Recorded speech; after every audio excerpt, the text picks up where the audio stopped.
When you go camping with a Mormon, how do you prevent them from drinking all of your beer? Answer: bring a second Mormon.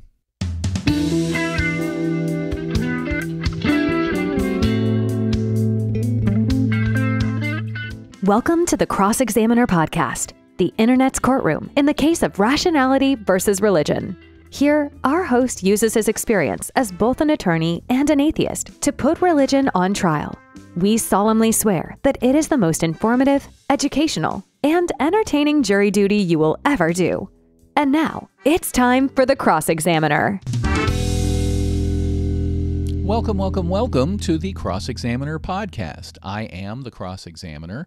I am an atheist, I am an attorney, and I am alarmed.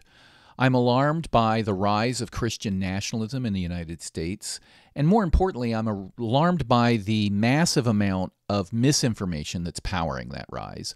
I created this podcast to both educate and entertain, hopefully, and focus on misinformation in general, and especially misinformation that is being used to try to merge government and religion, both here and around the world.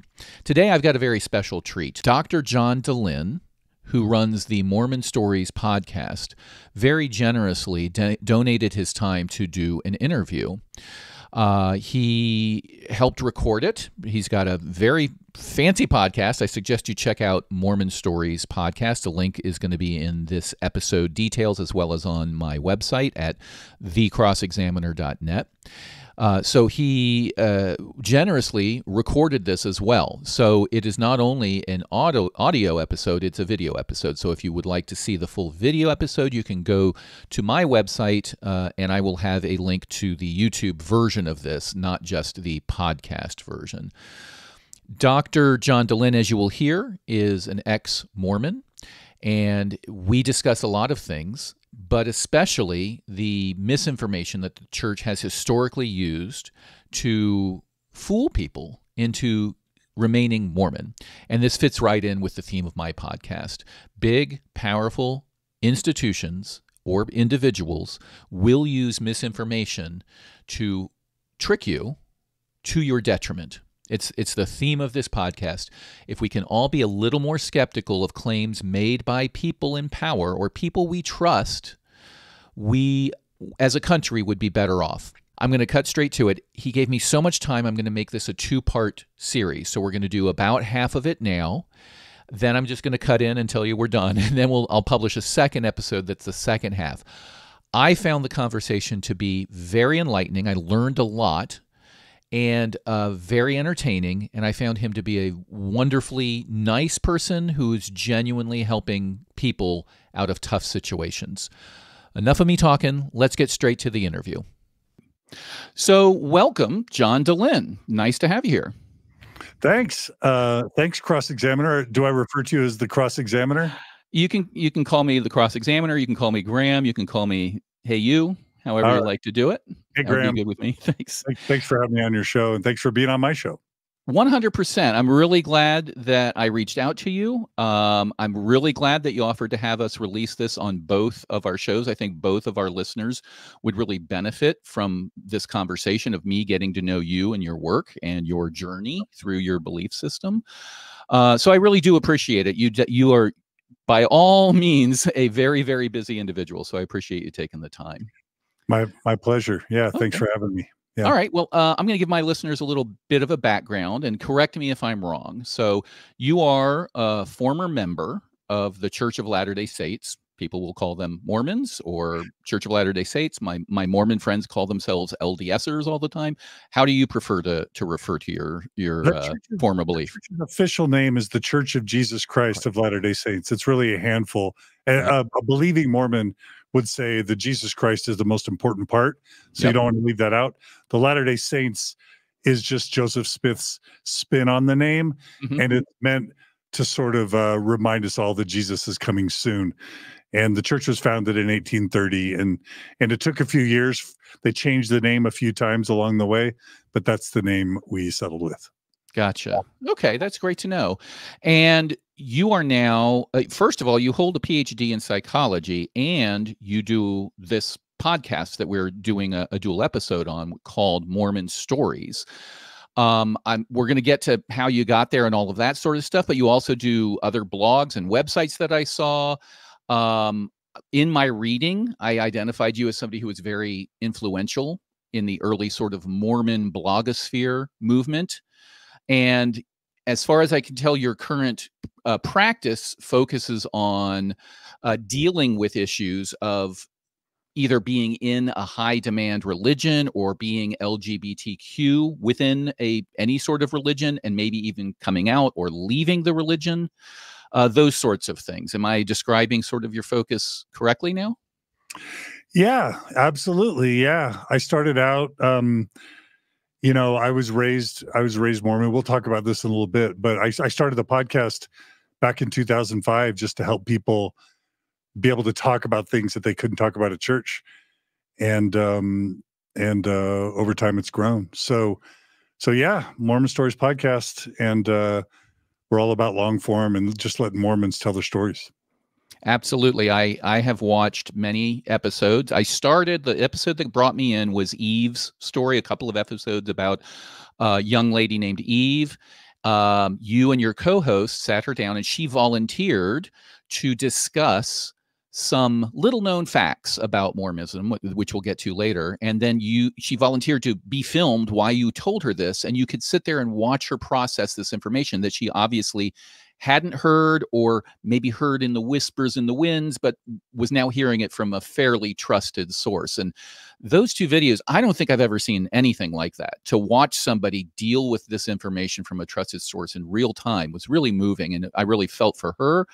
I really loved how you approached it, very gently, but, you know, fact-based. So that got me down a rabbit hole of following what you were doing, and watched a lot of those videos. And your viewership is speaking volumes. You've got hundreds of thousands of people that subscribe now. What does it feel like to be at this point where people are listening to you talk to people as they deal with these Mormon-related issues? It's super fun. And I just have to give a shout out to my friend, Cara Burrell. She runs a YouTube channel called Nuance Ho. Yep. And that particular interview was on Cara's Nuance Ho channel. And she's gotten hundreds of thousands, if not 1 million views from that one single episode. I tried to get Cara to let me put it on Mormon Stories. She's like, no. But that's hers. It's really rewarding. We started out audio only back in 2005, and we probably were audio only for a good 5 to 10 years. And then we just started recording the video on Zoom, just kind of like to have it. But it's only been kind of since right before COVID that we started just consciously trying to grow our YouTube audience. So this week we passed 250,000. And, you know, for many YouTube channels, that's small beans, but for the Mormon specific circles, 250,000 is a huge number. So it's humbling, and I'm really grateful.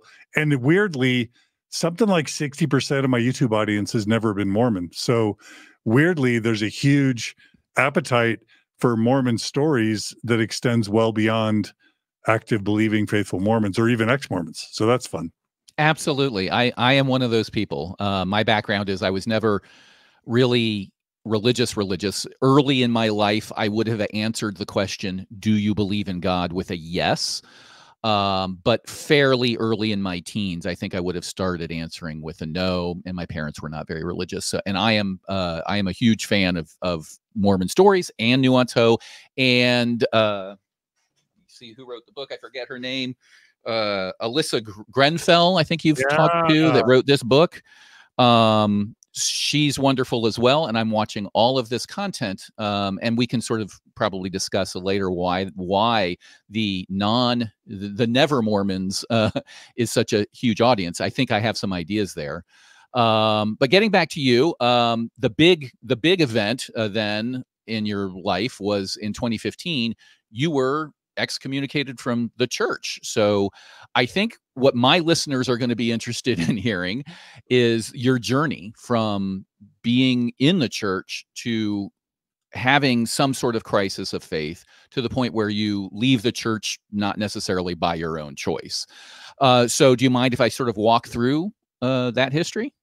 No, that'd be great. Go for it. Okay. Yeah. All right. So from an educational standpoint, let's start there just so people understand what you were doing with your profession. You have a bachelor's in poli-sci, and you got that in the early 90s at BYU. Is that correct? Yeah, and let me just also just say that something that I think we both decided would be fun is to release this episode on both our platforms. Yes. Because my audience is used to me being the question asker, not the question answer. But I've got so many new listeners as of the past few years that I think they would enjoy just kind of like, who is this John guy? Let me know more about him. So every couple of years, I try and release an episode of someone interviewing me. And so that's kind of what's fun about today is, it'll be fun to kind of get to know your audience. And then and it's also fun for my audience to get to know you and also to hear my story as well. So I just 100%. thought we throw that in there. Yeah, absolutely. Yeah, I'm excited about that. I'm fairly new to the podcasting, been doing it for a year or so.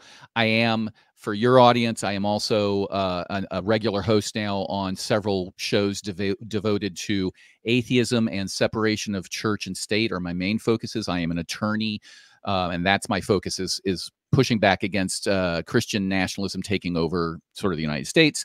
So my main hosting job is this podcast, but also I'm a regular host now on The Atheist Experience, which has, 500,000 viewers as well. So we're in the same sort of order of magnitude of viewers. It's humbling to have that many people. I know that my audience over on that show will be very interested from hearing from you. So if we can ever arrange it, maybe we could have you come on as a guest and take some calls and talk to people. That'd be super fun. Okay. Yeah. Okay. So let's go back. Where should we jump in? Okay. So I just wanted to sort of get people in your mindset of what you do for a career before we jump into your beliefs. So you had poli-sci in 93 at BYU, and then got a master's in instructional technology in 2007-ish. Is that correct? Yeah. So weirdly, when I was at Brigham Young University, which is where I got my bachelor's degree, which is like Mormonism's Notre Dame, equivalent for the Catholics.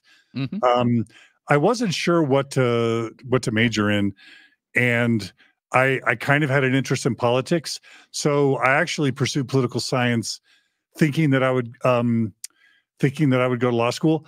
But I actually also learned at BYU somehow that you should love what you do and be passionate about it. And don't be upset here. I talked to several of my lawyer friends, and none of them said they love what they do. And that was like a red flag for me. And I know that there are lawyers who love what they do, but it's just so happened the people that I talked to didn't love what they did. And so I'm like, well, I better wait. So I left BYU. I went to work for Bain & Company, which was Mitt Romney's management consulting firm. It's based in Boston, but I went to the Dallas office. And that's when the internet, like 1993, 94, that's when Netscape Navigator first starts coming out. And I learned about the internet, and I'm like, okay, management consulting is cool, but this internet thing is going to be big. So I moved, I left Bain after a year, went to Chicago to Arthur Andersen, and started doing internet consulting with the whole time, not internet consulting, sorry, computer programming consulting. And the whole time I was thinking, I'll go teach school, I'll go be a principal at a school, but I just need to figure out what graduate degree to pursue. So tech kind of happened as an accident, as me just wanting to earn money for my family. So long story short, I spent a year at the Mormon Church as a tech consultant doing Y2K conversions. So during the year 2000 timeframe, around 98, everyone was freaking out that when year 2000 came along, all the computers were stopped working. So I actually spent a year at the Mormon Church consulting them, converting their databases from kind of legacy DOS-based databases into Windows-based, like Access-based databases. Yep. The coolest project I worked on at the LDS Church, it was a general authority tracking system. So they had a system that tracked who their future leaders might be candidates for their future leadership. And they allowed me to be on that project, which was kind of fun to see what things they think about to choose their highest level leaders. Sure. And I'll just say I ended up at Microsoft in around 98, 99, and I was there around 7 years. And then that's where I lost my faith at Microsoft. And then when I left Microsoft, took about a year to figure out in grad school that podcasts were going to be a big thing. So by 2005, while I was in grad school studying instructional technology, I learned about podcasts and I started Mormon Stories. Then we're one of the longest running podcasts in the world. I'm told we're not the longest running, but since we started in 2005, I think we're at least close. That is quite a story. And I think you and I have not talked about our histories until this moment. I am stunned at how parallel we are in our background. So let me just give you a quick version. Yeah. I majored in political science in the early 90s because I was thinking about going to law school. Nice. But I talked to people. I hope you're detecting a pattern. You talked to people who were lawyers and they didn't seem too happy. And my father said, hey, you're going to get into a career where you have a high chance that every single day you're going to have to be making some moral decisions, some tough decisions. Are you sure you want that? So I drove myself back down to Charleston, South Carolina, where I was born and raised, sat on the beach and thought about what I wanted to do and decided I didn't want to go to law school yet. And I wanted to get into teaching and helping people, whatever I need to do to pay. I got a job at a medical records software company as a consultant, working on consulting for medical records software, and eventually worked myself up to be the co-manager of their Y2K conversion team. And I'm telling you, it gets better. Okay. So I managed people who were converting hospitals' software, their medical record software, from DOS, old DOS stuff into Windows stuff, old, mainframe databases into Access databases or SQL databases. Same exact thing. And then eventually after that, internet came, I quit, and some friends of mine built a company, a small little company that was looking at the internet boom saying, well, this is a gold rush. I don't want to pan for gold. I want to sell the picks and shovels and the denim jeans. So we created a web company that would make you your website or do whatever you need, because we had developed this tech expertise. So I think we might be brothers from another mother or gone through some sort of portal. But yeah, you weren't raised religiously at all, or were you? Okay. None. I mean, my mother took us to church occasionally because I think she felt that was the right thing to do. But, the closest I came to religious upbringing was I was in school after I was born in Charleston, South Carolina, moved around because my dad was in the Navy. That's why we were there. I have no particular family ties to it, but there's a big Navy base there. We ended up back in Charleston when I started sort of my middle school to approaching high school years. And back then, this is the late 70s, early 80s, South Carolina schools were, 49th in the nation, right above Mississippi. So they worked very hard to get us into a private school. You had to sort of test into it, but you also had to have, you could get some scholarships if your parents were in the military. So we scrimped and saved and got us in there. And that was a religious school. It was an Episcopalian religious school. Okay. So I did do, I went to chapel. This was for many years, went to chapel. I was occasionally the person, putting out the candles and saying the lesson for the day. But for me in that environment, it was just at that age, a thing you did. There wasn't any truth claims being asserted to me. Like nobody was telling me this is literally true. And I sort of took it as, these are interesting stories. I wonder why we're doing this. And for the rest of the day for the rest of the week outside of chapel, there was no overt, what you would imagine from maybe a traditional Catholic school where you have a nun teaching you and there's a crucifix on the wall. There was none of that, no trappings. It was just a nice school that also had chapel once a week. Got it. Yeah. Fun. Well, those are fun parallels. Yeah, absolutely. Yeah. So you then I want to jump back and start early on with your absolutely. Your religious beliefs, if you don't mind, and then we can jump back up to what you're doing now, because I think that's a good arc. So you were, as we said, a Mormon. So as you say on your show, I would love to hear your Mormon story, and I'm not sure where to start out. I think with my audience, we might want to start out like a good lawyer at the beginning of a contract or a law by defining some terms. If that's all right with you.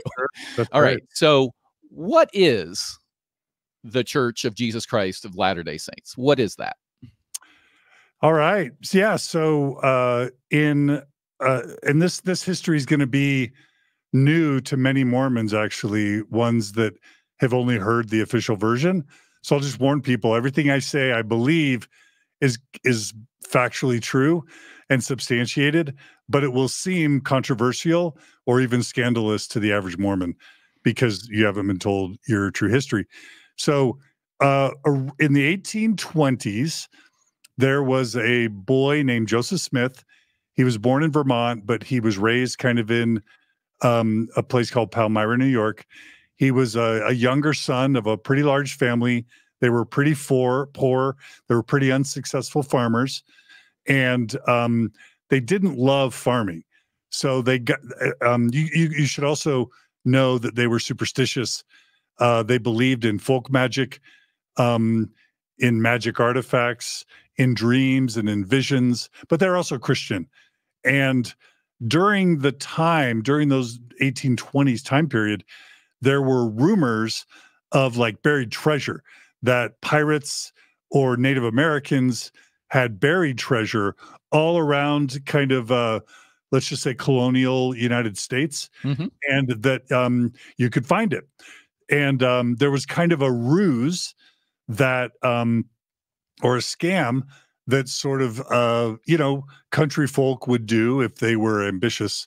And that would be to claim that they had the ability to see buried treasure in the ground and or to talk to spirits, because they believed that like dead pirates as spirits would guard the treasure. So the con was, if I can convince people I have the power to see underground and that I can communicate with spirits, then I can get money from them or get power and influence from them.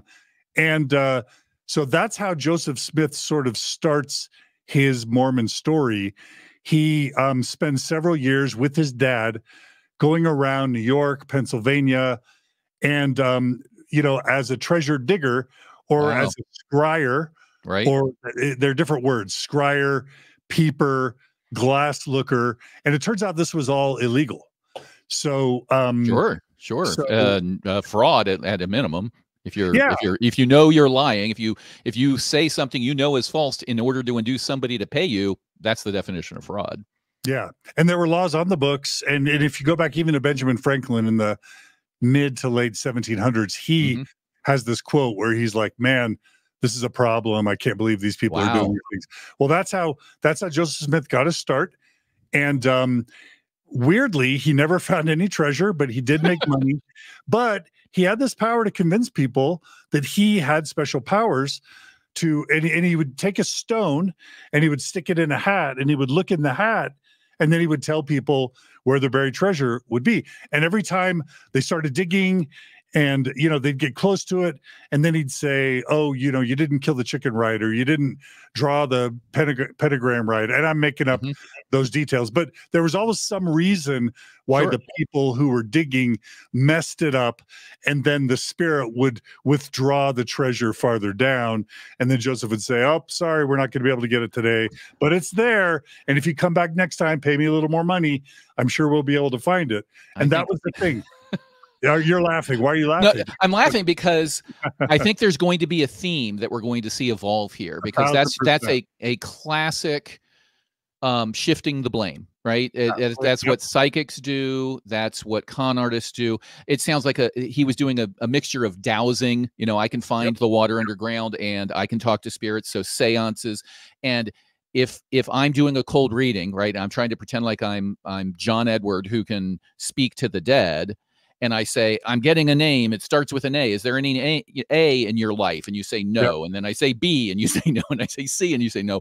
Eventually I'm going to go, you're resisting the things. I can't get through. You've got negative energy. It's all your fault. I can't guess a name out of your life. So this is going to be a thread, I think, as we go forward. Yeah, the house always wins, right? Right.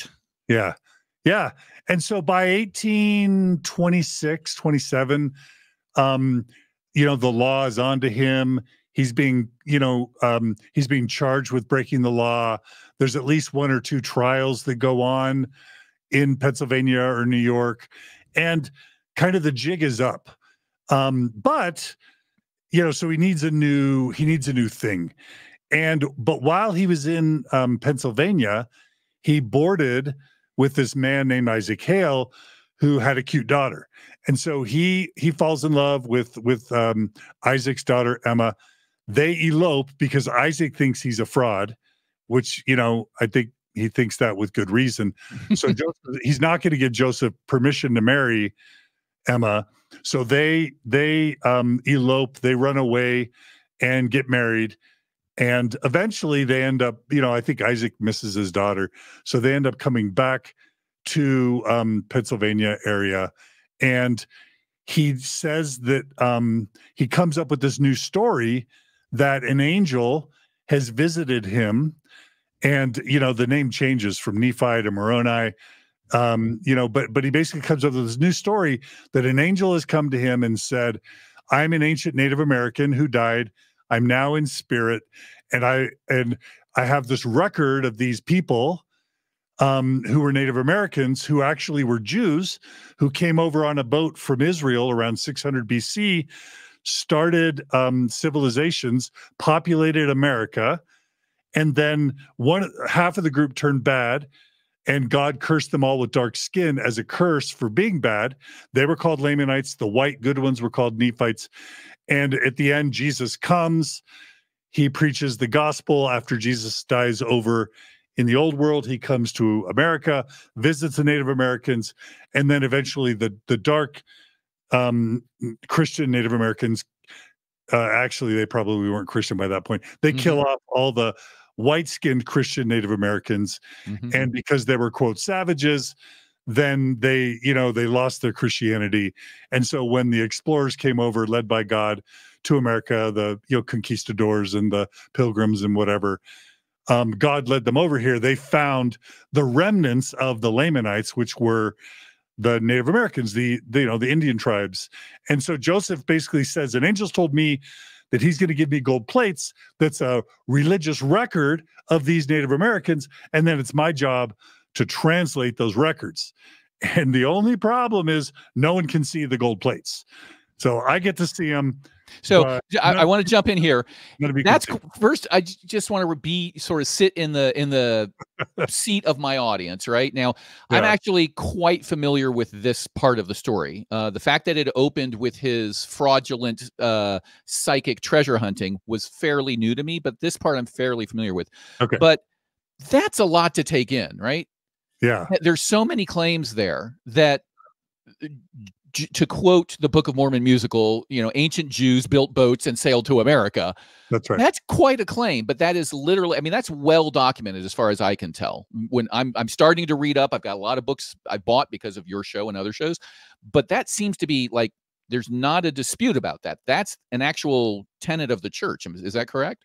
Oh, it's absolutely core. It's core Mormon doctrine. Yeah. And, if you're born into it as a 6th generation Mormon like me, it's just fact. Your parents teach you it. You're taught it every, 3 hours in church every Sunday. It's just like, that's the world. And then you've got all these non-Mormons who don't know how the world really works. You've got all these Latin Americans and Native Americans that don't know their own history like we do. Right. And that's just the way, but then, so it's understandable why someone born in the church would believe that. Why would a convert ever believe it? Most of the time, the Mormon church targets relatively uneducated people or really desperate people that are like really on hard times. And, or they use either the flirt to convert method or just like the happy, positive Mormon family sort of situation where they present themselves, and many Mormon families really are just happy, positive, honest, good folks. And if you're desperate enough, or if you're desirous enough for that super happy, positive American family, you'll join, even if there's some beliefs that seem kind of weird at first. And of course, the Mormon missionaries will use biblical scriptures to sort of like loop a Christian in and say, actually, well, Jesus said, other sheep I have, which are not of this fold. He did say that in the Bible. Well, he was talking about the Lamanites and the Nephites. And so there's a way, Joseph Smith, you could almost call the Book of Mormon a Bible fan fiction, because Joseph Smith knew the Bible really well. And it's almost like he wrote an American version to kind of parallel the Bible. And so he's able to weave in enough. He uses sort of Old English, just like the Bible, which makes no sense, by the way. Why were Native Americans writing in Old English? Or why was Joseph Smith translating into Old English when he didn't speak Old English? But Mormons just don't think about that. But anyway, right. It mentions Jesus enough, and it mentions the Bible enough to where a Christian that really is motivated to have that happy, healthy family, or that really cute, young man or woman that's flirting with them, that's enough to say, well, some of those beliefs I don't quite get, but I'm going with it because it feels good, right? And that's ultimately the epistemology, is the missionaries will say, well, pray about it. And if you feel that warm, soft, affirming, positive, warm, fuzzy inside, well, that's the Holy Ghost. And then you'll know that the church is true. Well, guess what? If this girl is cute enough, or this boy is cute enough, or you're desperate enough, or that Mormon family looks amazing enough, and you spend enough time with this group that's love bombing you and treating you really special, guess what feelings you're going to get when you pray about the Book of Mormon? You're going to get confirming feelings that sort of lead you in, or you just suspend it and say, whatever, maybe I'll get those feelings later. and the missionaries will teach you, don't,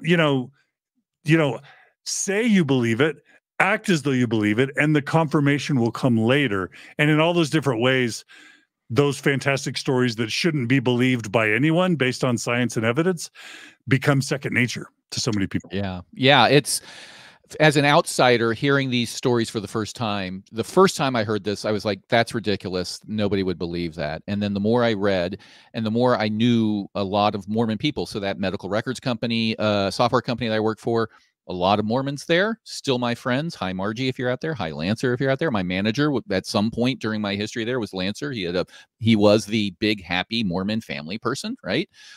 Everybody's very, very, very nice. So I would talk to them and gently sort of, especially friends I was close with at work would sort of read me in on this. And I politely was ingesting this without expressing surprise.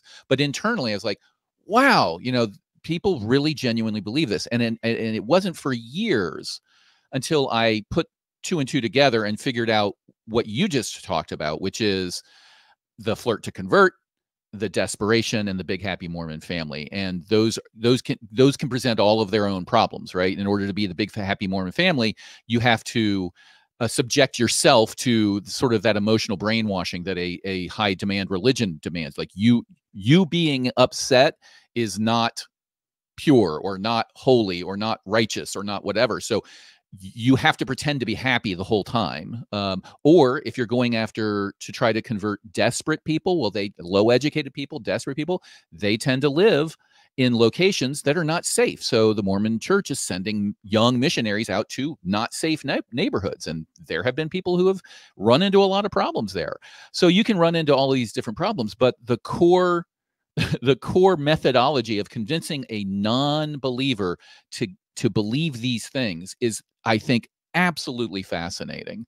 Do you run into, have you done any studies or have you read studies about into that phenomenon? Like I won't call it self-deception, but trying to become convinced, right? Trying to become convinced. What's the brain doing there?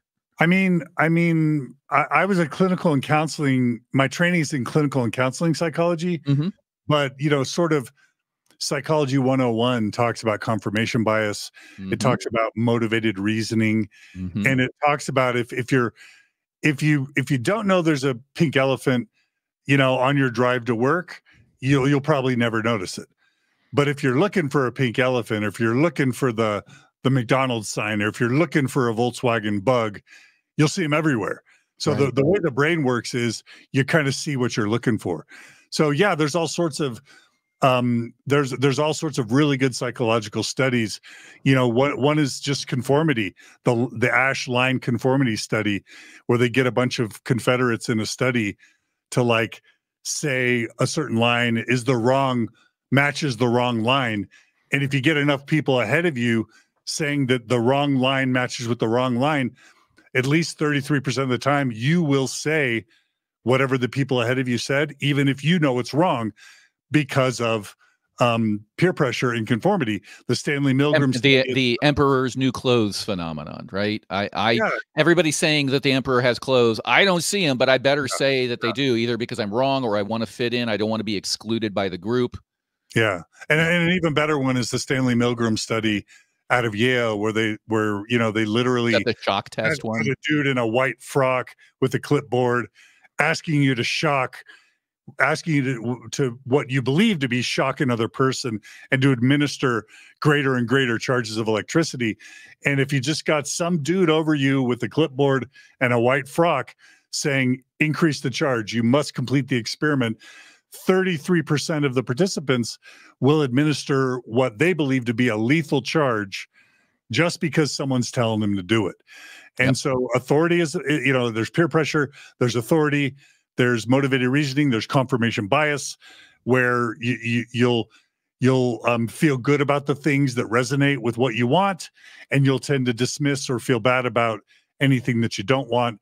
All of those and many, many other psychological studies help explain, plus just the phenomenon of flow or of elevated emotion.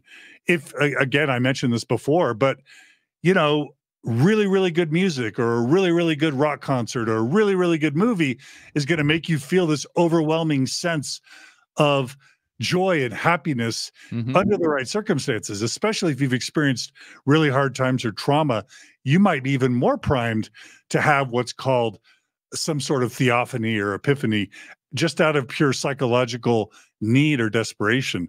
And so if a church can get you to label or associate the Mormon church being true with some massive, overwhelming sense of feelings and emotion that really are socially informed, then you've made that connection. Right. And all of a sudden, I had those amazing feelings. The church must be true. Sure. Now I'm going to give my life to it, regardless of the doctrines and the theology. So I'm not a social scientist or a social psychologist, but those are some of the things I've studied over the years. Absolutely. I did a series on faith healing. In fact, I'm still doing. I've got an ongoing series on faith healing. How did it come about that there are states in this country that have exemptions to charges of manslaughter and even murder if your child dies because you neglected them medically, but the care you were giving them was prayer, right? That's the faith healing problem in America. Especially in Idaho, that's the biggest place where it's a huge problem. So I did a huge series on that. And part of that, I said, okay, the claim is that if I pray, I'm a believer, I'm a true believer, or whatever the requirement is, that I will convince God to heal my child, right? And so one whole episode was, is prayer effective? And I read up a bunch of studies, a ton of studies. And the long and short of it is, prayer that is self-reflective, where you're talking to God, is actually effective at the same rate as meditation, trying to get yourself into a trance, all of those sort of, I'm going to calm myself, I'm going to have a lower blood pressure. There's a bunch of benefits to self-reflective prayer, which is it's a low version of what you're talking about. That if I'm trying to get into the church and I feel like I want to believe, if I'm sitting here praying to God and asking for questions, it's going to have some positive effect on me because it's meditation. Yeah. So yeah, I can see how that definitely starts that feeling. And then there's a very, I'm familiar with those studies of what you talk about of flow. I've heard story after story of atheists who deconverted from especially evangelical Christian beliefs or Southern Baptist beliefs, where they have these experiences in church. And when they look back on them now, they're like, oh, I have that same experience now when I go to a really good rock concert or I go to the symphony. I was mistaking those feelings and that sensation for the Holy Ghost, when all along I think it was the normal human reaction to having fun, basically. And maybe they didn't mistake it, but they were primed or conditioned Yes. to associate the You're quote being told. Yeah. of their theology with those feelings. Yeah. Yes. Okay. So jumping back, we have Joseph Smith comes up with this tall tale, obviously from his history as the treasure hunting con man, let's say. One can assume that he's quick thinking and probably fairly charismatic. And he's come up with this tall tale about, hey, angels at least are speaking to me and they have a message and I'm here to deliver it. Are we at the right, is that where we are in history now? Yeah. He produces the Book of Mormon. It's really honestly, objectively, it's a very poorly written book. It comes across, if you look at the original transcripts of what he dictated. And again, weirdly, what most Mormons don't know, unless they've watched South Park, is I love that episode. we're all taught that Joseph Smith was behind a curtain and he had the gold plates there. And then he had these ancient sort of a breastplate and these spectacles that were God-inspired Old Testament prophet spectacles, and that he was sitting there translating the Reformed Egyptian on the gold plates into English, and then a scribe on the other side of the curtain would be writing down what he said. That's what we were all taught growing up. What we learned from South Park or from the internet, once the internet came online, is that actually the same stone in the hat that he used to treasure dig is what he used to produce the Book of Mormon. So literally the plates weren't anywhere in the room. Somehow God needed to deliver the plates to him through an angel. But then when it came time to actually translate the gold plates, they weren't needed. They were somewhere in a bean barrel, hidden from the scribe and from anyone else. And then Joseph would literally take the same hat and the same stone, because remember, people felt not only that Joseph had special power, but that his stone had special power. So he'd take this magic stone that he used in treasure digging, stick it in his hat, stick his face in the hat, and he would come up with the text for the Book of Mormon. It was very colloquial, very folksy, horrible grammar, horrible spelling. And if you just read the original transcript, you're like, this dude is just making a bunch of stuff up. It's Bible fan fiction. But then the editors cleaned it up, put in, capitalization, put in spelling, put in sections, chapters, and verses, and made it seem a little bit more Bible-like. And so, Joseph Smith produces that book. He publishes it in 1830. That's the same year he starts the church. And then weirdly, 2 years later, he tells everyone this story that 12 years prior, God and Jesus, well, actually, he starts out by saying, the Lord visited me and told me that someday I was going to start a church. Now, again, two years after the church is formed, 12 years after the event literally happened, he starts telling people that basically God, Jesus, as one being, told him to start the church. Then eventually, as his theology changes, where he starts to believe that God and Jesus are separate beings, he actually changes the founding narrative to tell people it wasn't the Lord who visited me, it was God the Father and his son Jesus Christ who both visited me. And so that narrative that God and Jesus told him to start the church comes late and evolves after he's needing to give people good reasons to continue believing in him after a bunch of things go wrong, because banks fail, people lose their life savings, like all cults. He starts making passes at people's daughters, at women in his home, other people's wives. Eventually he starts practicing polygamy unbeknownst to his wife. He takes on, over 30 wives, mother-daughter pairs, sister pairs. I mean, this is like David Koresh, Warren Jeffs. Like, you pick Keith Raniere, pick your cult leader. You're not going to find someone you might find someone that outdoes Joseph Smith, but not if you factor in how successful the church has become. You won't find L. Ron Hubbard doesn't matter who, none of those sort of typical cult leaders out cults Joseph Smith, at least in terms of sexual predation. Right. But yeah, he starts even taking 14-year-olds, 15-year-olds as wives, and in the end he's killed for his, not just his polygamy and polyandry, which is marrying other men's marrying women married to other men. He's killed for lying about it, for hiding it from everyone, and for a whole bunch of other things, and hiding it from his own wife and the church members.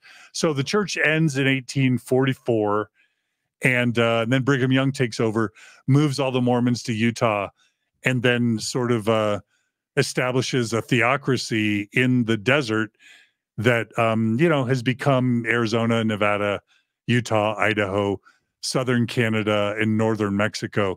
There's kind of this Mormon belt that goes all the way from southern Alberta all the way down into northern Mexico and Chihuahua. You'll just have massive Mormons. I think Mormons are the top religion in Las Vegas, believe it or not. In Idaho, in many parts of Arizona, they're all Mormon. They were Mormon settlements before then. Gentiles came in and co-developed those territories. Wow. So, obviously, if everybody knew this story, especially the sort of more cult leader-esque things of, I need to sleep with everybody's wives or get married to all of the women. There was a meme I saw online the other day that was a 3-panel comic.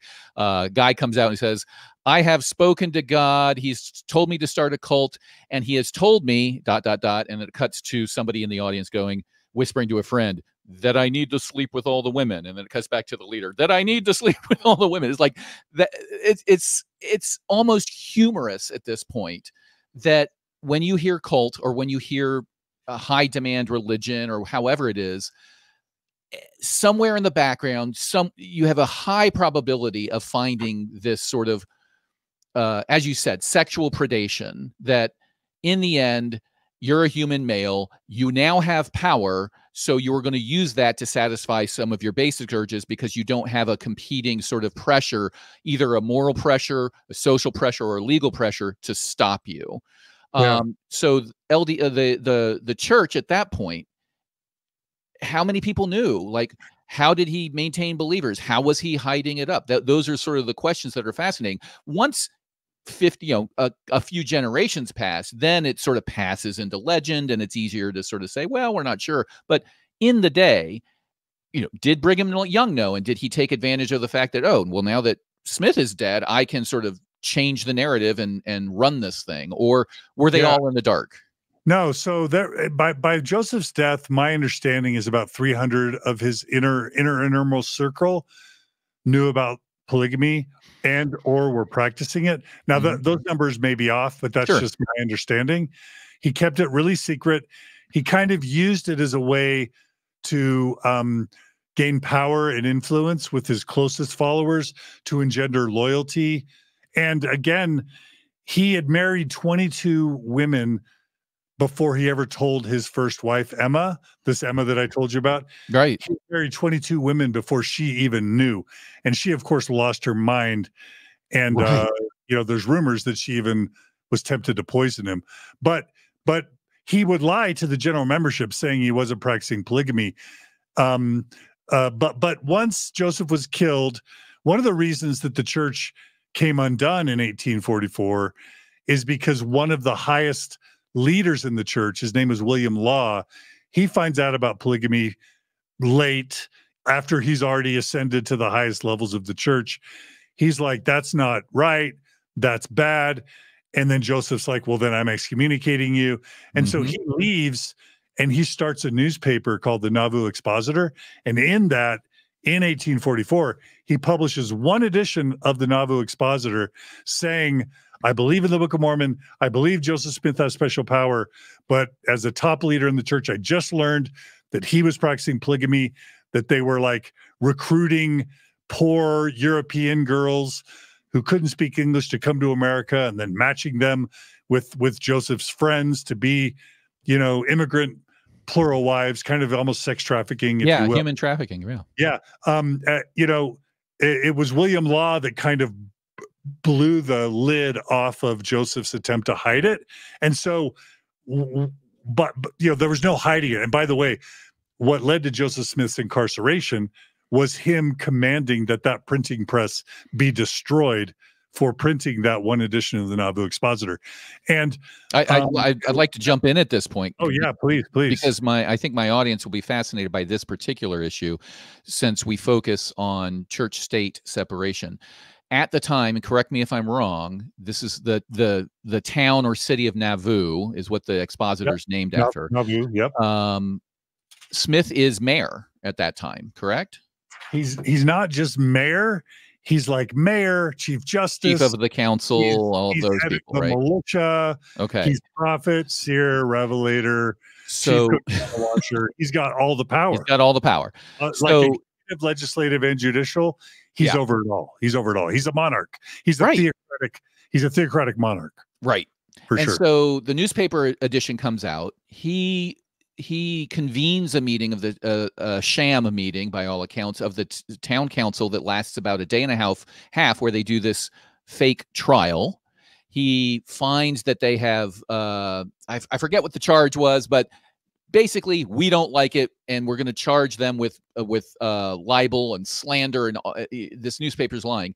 He then orders the sheriff to go and destroy the printing press, break in and destroy the printing press, which the sheriff does. Now, at that point, from a Christian nationalism, separation of church and state, this is what the founding fathers are talking about, right? This is exactly it. You're the chief executive of a town governed by the Constitution of the United States. You ordered your thugs to go destroy a newspaper office because you didn't like what they were saying about you personally. Now, it could have been you didn't like what they were saying about your religion, but they didn't attack you, or you couldn't like what they were saying about, broccoli. It doesn't matter. You violated the most important amendment we have to our Constitution, the First Amendment, the freedom of press. You deny people their civil rights under the Constitution. You committed a whole bunch of crimes doing this, all to try to keep this story secret. And this is why we today have to be on alert, because when you get leaders in power that have these instincts, I am the man. How dare you question me? I don't like all this fake news that the press is printing. I want my followers to start beating up reporters. I want my executives to start going in and destroying actual press offices. It's just one step at a time until you end up with, as you said, a theocracy. Exactly. And here it is. It's happening in 1844. Yep. And Governor Ford, the governor of Illinois, did get involved. And he's the one that convinced Joseph to kind of surrender to a jail. And so he did, Carthage jail. He and a few of his, his brother and a few of his top followers, they surrender. The governor says he'll protect him. And then a mob comes in and assassinates several of them. And at least two of them. Yeah. Now let me blow your mind for a second, okay?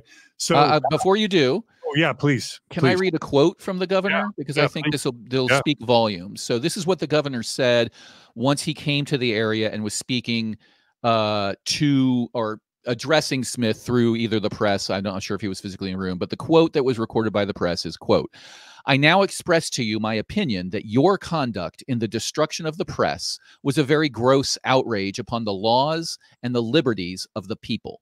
It may have been full of libels, but this did not authorize you to destroy it. There are many newspapers in this state which have been wrongfully abusing me for more than a year. And yet, such is my regard for liberty of the press and the rights of a free people in a Republican government that I would shed the last drop of my blood to protect these presses from any legal violence." And this again is, fairly early on in our country. 1840s is not that long after 1780, when the Constitution came around. So we're not that far off. This is a 2 generations since. Oh, and maybe we have 1787. I'm rusty. Yeah. I'm rusty. So we have this wonderful speech from this mayor saying, how dare you? Like, I'm letting them tear me to shreds with lies, but I would die to protect their right to do so. You get this little taste of power, you take over a town, and you become a gangster. That's quite the quote. So sorry to interrupt, but I thought everybody would like to hear that quote. That's a great quote. Yeah. And I'll just say, just to kind of blow your mind, you know, I mentioned that after he's killed, Joseph Smith's killed, Brigham Young takes over. You know, it takes him a good 5 to 10 years to admit publicly that he's practicing polygamy, and he waits till he's safe in Utah as like the governor of the territory to kind of say that publicly. But he starts, you know, letting the members know pretty quickly that polygamy is the way things go. And but here's what will blow your mind.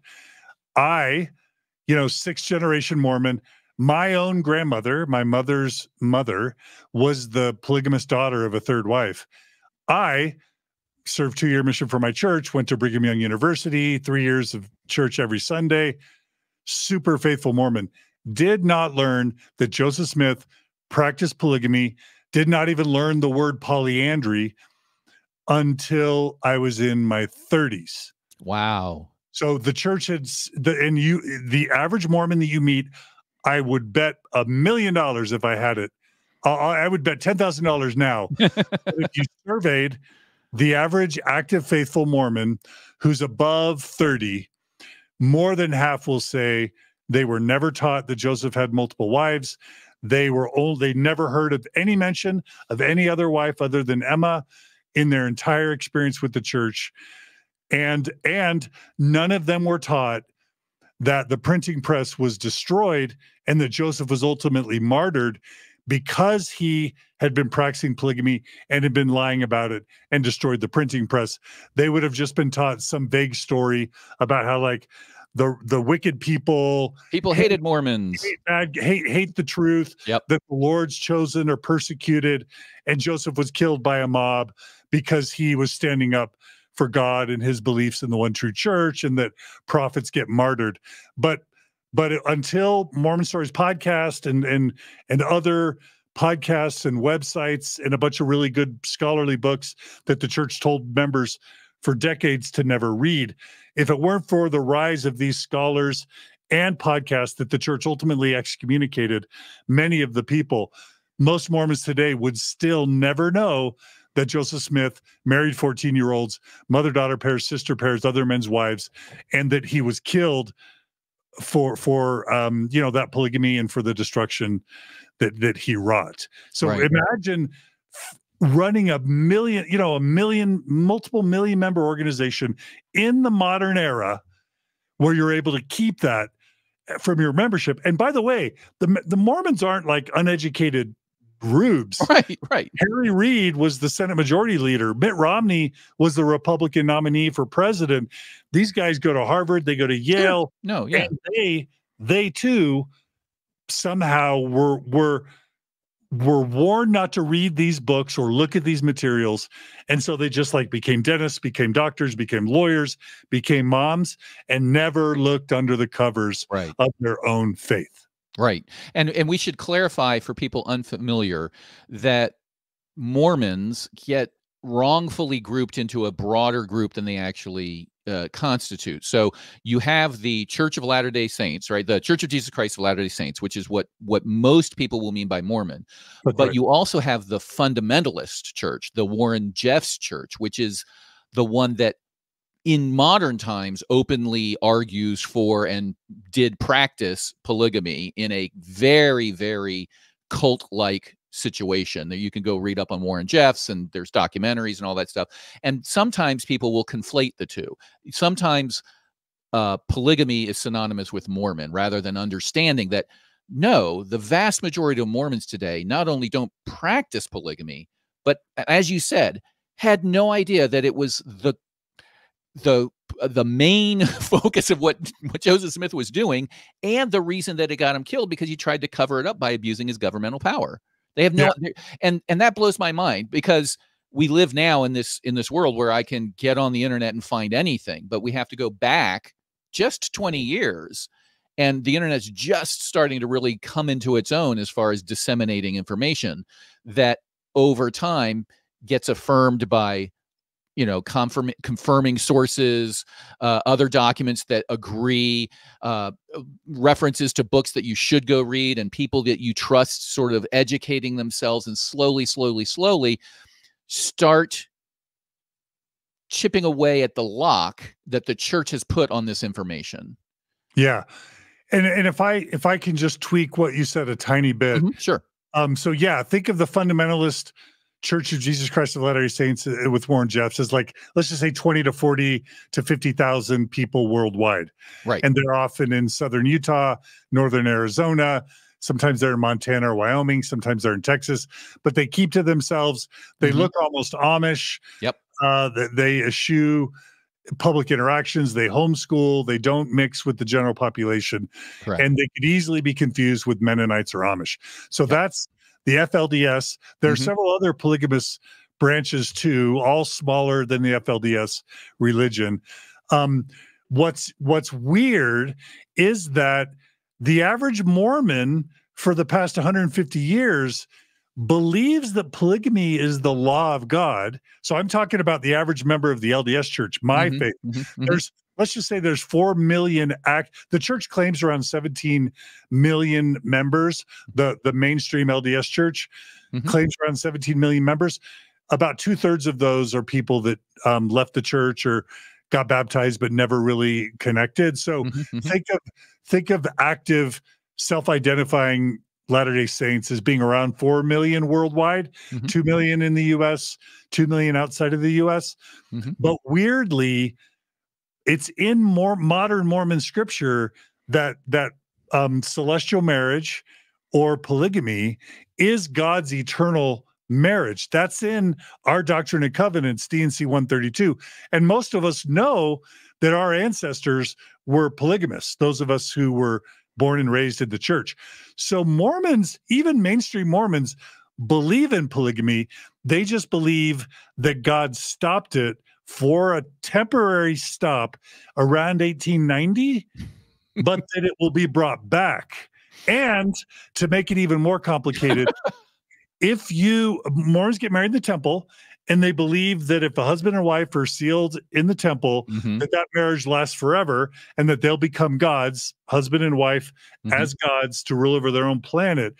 Today, I want you to repeat that, because nobody outside the LDSers, so to speak, whenever I mention that, to rule over your own planet, that's where they stop believing me when I'm telling me my understanding of the Mormon church. So they're not being, my opinion is they're not being honest, or I'm saying my friends, my people who don't know it, like when I'm telling them, here's what Mormons believe, and I say, no, that you are going to get married and you're going to rule over your own planet. They're like, okay, you're pulling my leg. Nobody believes that. So I want you to you confirm that this really is a thing.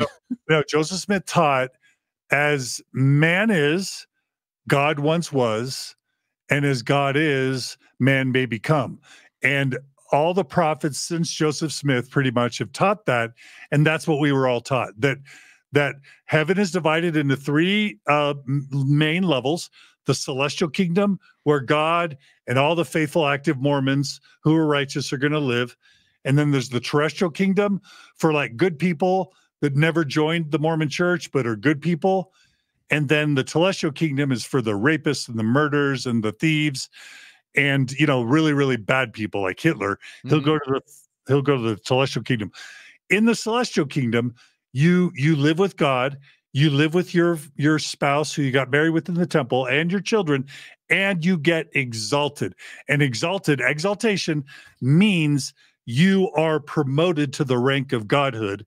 And then literally with your wife or wives, or with your husband and sister wives, you literally get your own planet and get to do in new worlds what God did in your world. And that's absolute core Mormon doctrine. However, Mormons are embarrassed by that because evangelical Christians and Baptists and an ex-Mormon came out with a movie in the late 70s, early 80s called The God Makers.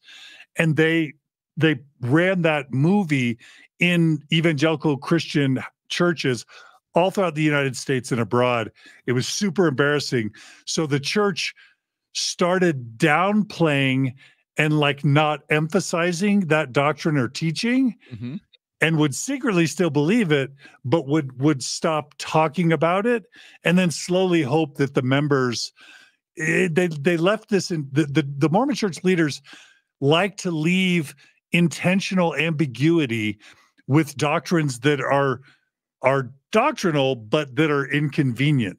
And so like this teaching of polygamy, our current prophet, Russell M. Nelson, his wife died, who he was sealed to in a Mormon temple, which means he'll be with her for eternity. He knows her secret name.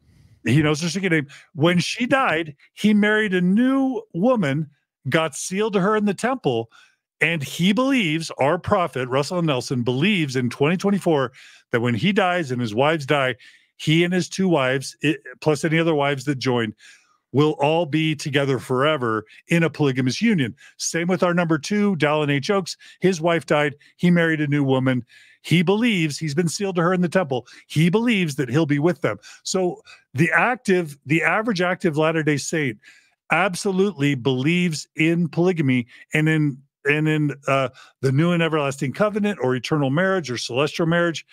They just don't like to talk about it. They feel weird about it. They say we don't understand all things, but it's God in our works in culture. mysterious ways version of who knows. It's in Doctrine and Covenants section 132. Go read it. Go look it up. Doctrine and Covenants 132. It's all there.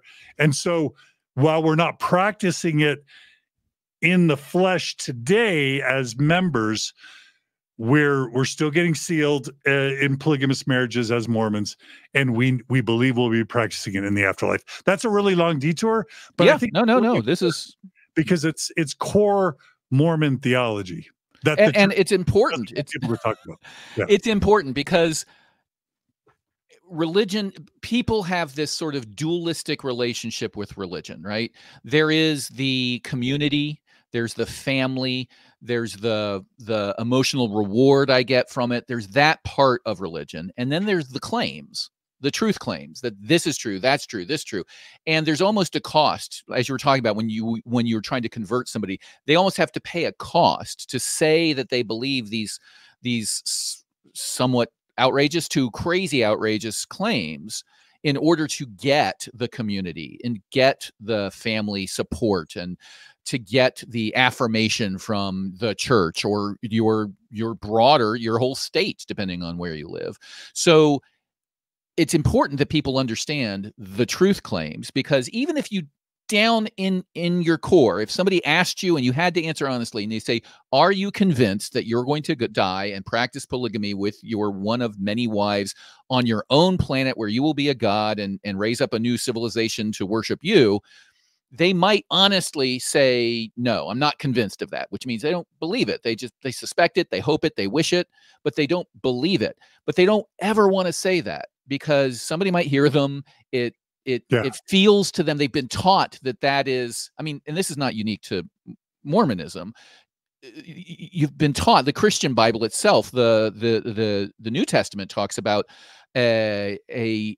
almost an unforgivable sin. The one unforgivable sin is questioning the Holy Spirit, right? That if you even question the Holy Spirit, that you may not even be able to be saved. So that's what you're taught from an early childhood. So even having these doubts can cause you, I'm sure, and you can tell me, an amazing amount of stress. Yeah, no, for sure.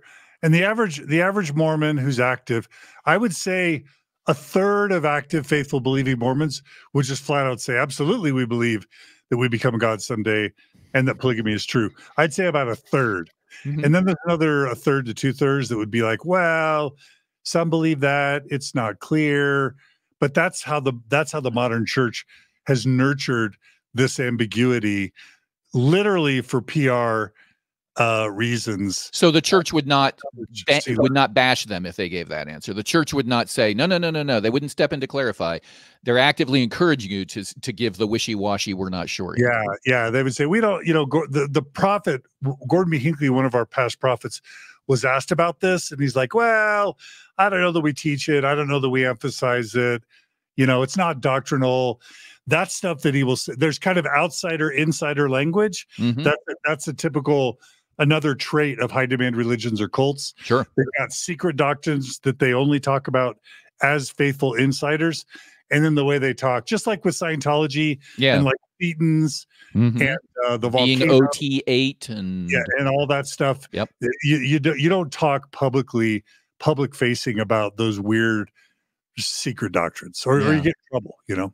And I think that right there, this whole fact that you growing up as a faithful Mormon, by my understanding, for a long time, for many years, you said you weren't till your 30s till you found out some of this.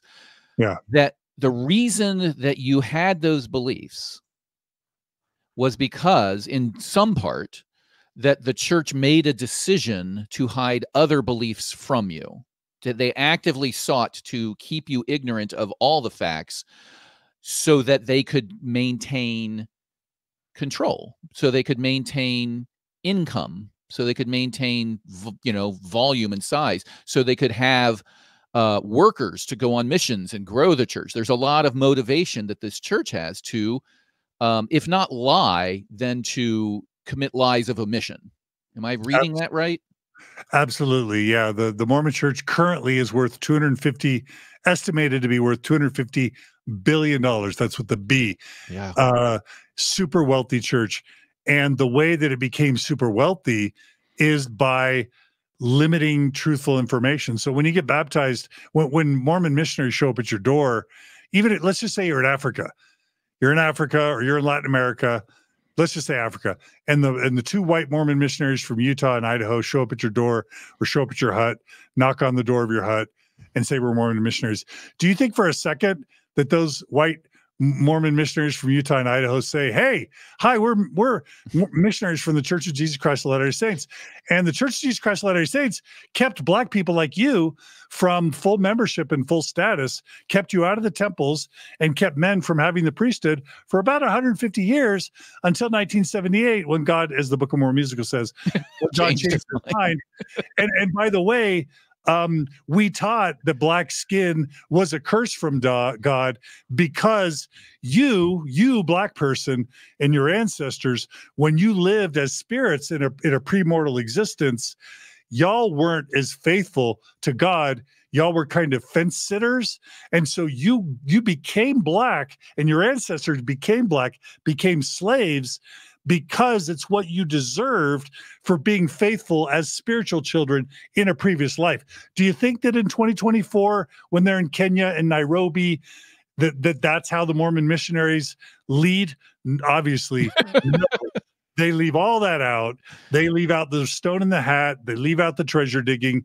They leave out the polygamy.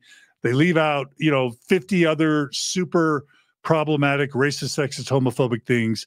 And they teach like Jesus loves you and God loves you and you can pray and the Holy Ghost will bless you. And this is, this church is led by Jesus. And you want to be like Jesus? Well, you need to be baptized to be like Jesus. And I mean, there's a little bit more. Oh yeah. Pay 10% of your income to the church for life. Right. There's 3 degrees of heaven. We have the priesthood. You need to get baptized and eventually you can get married in the temple. I just basically told you what the 6 missionary discussions are for someone getting baptized, and all the good, gritty, Joseph Smith getting killed for destroying your printing press. You don't even learn growing up as a faithful member who's like 6th or 7th generation most of the time. Right. And so, yeah, it's through conscious, willing, knowing deception, because the church has known about these problems the whole time, but they literally intentionally chose to hide it both from the world and from the membership when it suited them. And so that's why, I think we share a common mission. I call it informed consent. I'm not trying to take people out of the Mormon church. Right. I'm not trying to tell people not to join. I just believe that anyone in it or anyone investigating it deserves to know the truth about it. And then if they decide it's still true for them, I'm like, thumbs up. There's a lot of great things about this church. Sure. There's a lot of good things about the religion, but everyone deserves to know. Right. Absolutely. Yep. And this phenomenon is not unique to Mormonism, this phenomenon of hiding the uncomfortable history, the uncomfortable parts of Scripture. It's not even unique to high-demand religions.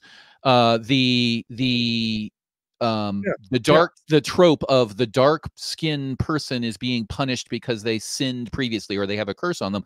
That's straight out of the book of Genesis. It speaks of Noah putting a curse on Ham because he saw Noah being drunk, and the curse was that Ham and his descendants shall be dark skinned, right? And maybe that's where Joseph Smith got it. I don't know. I'm just sort of making that up, but that's an uncomfortable passage. In the Bible, the original Old Testament and New Testament are filled with uncomfortable truths, right?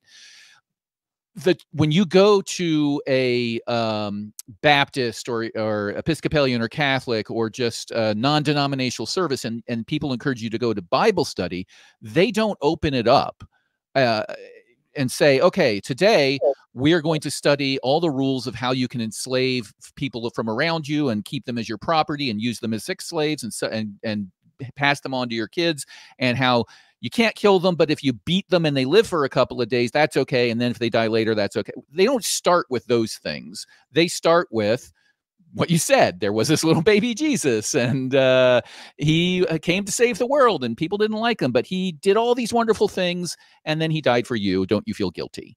And that's the story. But it's every religion, it seems to have, and even if you take it out of the context of religion, political parties and corporations will have these things that they use their power, use their influence to hide from people, either legally hide or nefariously hide, because it benefits them. And I think the fascinating part is that the humans have been conditioned to say, when it's a man of God, so to speak, a man of the cloth telling me these things, I am going to be less skeptical. I am going to accept these claims more readily than if it's some CEO or some politician or some snake oil salesman. We're skeptical about all of those to a higher degree than when our pastor comes down and says, well, yeah, there was some polygamy going on, but who knows? Who can tell? Yeah, you probably don't want to read those books over here. Like, somehow culture has trained you to be more susceptible to those claims than claims from people who aren't priests or representatives of a church. And that, I think, makes it even more, you're more susceptible, and it makes it almost more insidious that people rely on that to hurt you ultimately, i.e. take 10% of your income without full consent, as you say, based on them keeping you in the dark. Absolutely. This is Editing Cross-Examiner. I'm going to cut in here and say this is where we'll stop for today. As I said in my interview and in my intro, Dr. Dehlin was very generous with his time, and I really do appreciate that. So we had enough to make this a two-part interview. I'm going to stop here. We'll finish up in the next episode with the second half of our interview. I hope you agree that what we're hearing about the history of the Mormon Church, about Joseph Smith, is both fascinating and troublesome, and I hope you can see how it relates to the theme of my podcast here. I highly recommend going and checking out his channel. I have been addicted to it ever since I discovered it through the algorithm. YouTube figured out I would like it, and sure enough, I did. There are some very compelling and both inspiring and heart-wrenching videos on his channel. So go check that out at Mormon Stories podcast. I ask you to check out my website at www.thecrossexaminer.net, where you can find all of my content, links to my social media platforms, links to my YouTube channel, and links to all of the different podcasting platforms that carry my podcast. So with that, we'll end it here. I look forward to hearing from you next time, and I'll see you soon. Bye-bye. This has been the Cross-Examiner Podcast, the Internet's courtroom in the case of rationality versus religion. If you enjoyed this podcast, please consider subscribing. See you soon.